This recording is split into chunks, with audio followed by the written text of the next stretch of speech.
संदीप ने अपनी माँ के कहने पर गांव में शादी कर ली थी। लड़की का नाम था सुनीता। माँ का कहना था एकदम मॉडर्न बहू नहीं होनी चाहिए, लेकिन उन्हें नहीं पता था कि गांव से आने वाली बहू सुंदर सुशील तो होगी और उसको गांव से बाहर भी निकाल लाएंगे, लेकिन उसके अंदर का गांव कैसे बाहर निकलेगा। शादी के कुछ दिन बाद, माँ टिफिन तो देना जरा। बेटा अब तो स्कूल नहीं ऑफिस जाता है, माँ से नहीं अपनी बीवी से टिफिन मांगा कर। ओके माँ। सुनीता टिफिन ले आओ। जी लो टिफिन, इसके अंदर पिस्ता डाल दिया है। पिस्ता? पिस्ता क्यों? सास जी ने बोला था ना कि आपको पिस्ता बहुत पसंद है। ओहो, मैंने पिस्ता नहीं पास्ता बोला था, पास्ता। पास्ता? कहीं होता है पास्ता? अरे बेटी तू रहने दे, मैं बना दूंगी। अच्छा किया कि पाव भाजी बनाने का नहीं बोला, वरना किसी के पाव बना देती है। सुनीता को बुरा लगता है, लेकिन उसकी नादान हरकतें कम नहीं होती। ऐसे ही एक दिन, अरे तुमने ये क्या लगाया है? अरे आप वो फूस फूस करके लगाते हैं ना, वही। डियो? कहाँ दियो? किसको दियो? अरे वही ना जिससे खुशबू आती है। हाँ सही पकड़े हैं। अच्छा लेकर तो आना। कौन सा डियो लगाया तुमने? अभी लेकर आते हैं जी। संदीप की बात मानकर सुनीता अंदर से खुशबू वाला फुसफुस लेकर आती है। OMG! OMG मतलब ओ माय गणेश ना। अरे OMG छोड़ो, और ये खुशबू वाला फुसफुस की बात कर रही थी तुम? हाँ इसी की, फिर से सही पकड़े हैं। अरे देवी, लेकिन आप सही नहीं पकड़े हैं, ये डियो नहीं है। डियो नहीं है तो क्या लियो है? अरे ये रूम फ्रेशनर है, जिसको कमरे में छिड़कते हैं, खुद पर नहीं। कोई बात नहीं, माँ कहती थी आत्मा किराएदार है, शरीर एक किराए का कर्म। हम शरीर पे ये डाल लिए तो क्या फर्क पड़ जाएगा।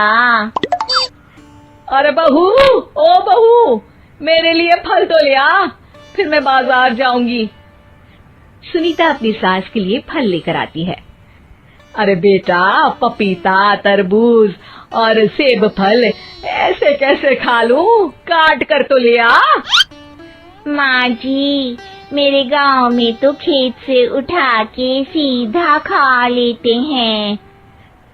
अरे ये तेरा गांव नहीं है ना। अरे संदीप, तू ही कुछ समझा देना इसको बेटा।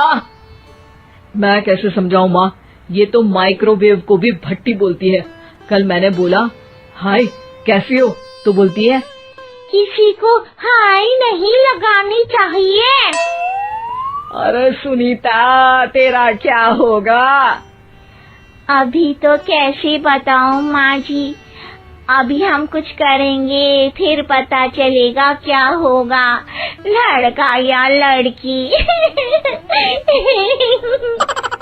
हे भगवान, कहाँ से आ गई है? रामपुर से जी, आप ही तो लेकर आए थे मुझे। अरे मुझे माफ कर दो। पहले कोई गलती तो करिए जी, आपकी तो सारी गलती माफ कर देंगे हम। हाँ अरे बहू, मेरी बात सुन।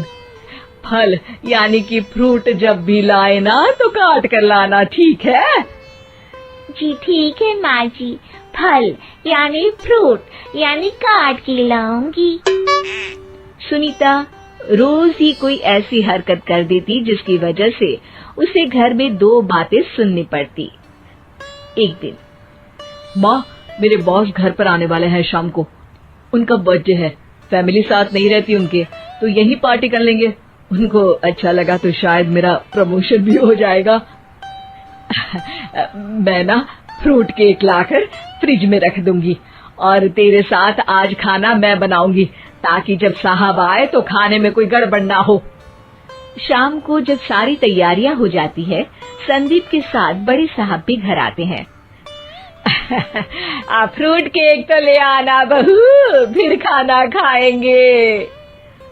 अरे इस सब की क्या जरूरत थी, आपने बुलाया वही काफी है। सर, आपका परिवार शहर में नहीं है तो हम ही आपके परिवार जैसे हैं सर।